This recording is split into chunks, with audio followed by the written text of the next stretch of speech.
Drejtuesit e Autoritetit Kombëtar të Ushqimit ndërrohen çdo vit, por siguria ushqimore dhe cilësia e produkteve të konsumit mbeten në nivele alarmante. Një qytetare nga Shkodra ka denoncuar në redaksin ton cilësinë e produkteve ushqimore në rrjetin e marketeve Xhedis në këtë qytet. Ajo ka treguar me foto se si në frigoriferët e mbyllur të marketit që ndodhet pranë spitalit ekspozohet dhe shitet sallami mykur, edhe pse është i ambalazhuar dhe i mbyllur.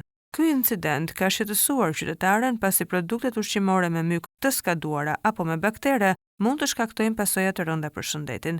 Ajo i bën thirrje Autoritetit Kombëtar të Ushqimit të ndërhyjë dhe të realizojë inspektime të menjëhershme në të gjithë supermarketet dhe dyqanet ushqimore për të siguruar që produktet që hidhen në treg janë të sigurta për konsum, pasi ka dyshime se drejtuesit apo menaxherët e marketeve fikin gjatë natës frigoriferin për të mos shpenzuar energji elektrike.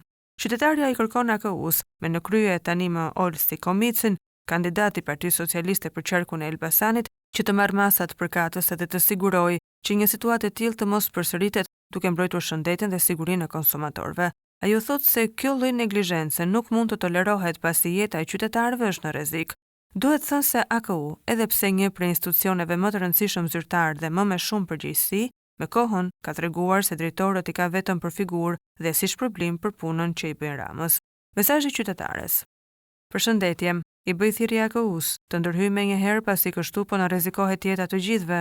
Shikoni sallamin e mykur në marketet Xhedis në Shkodër te spitalet.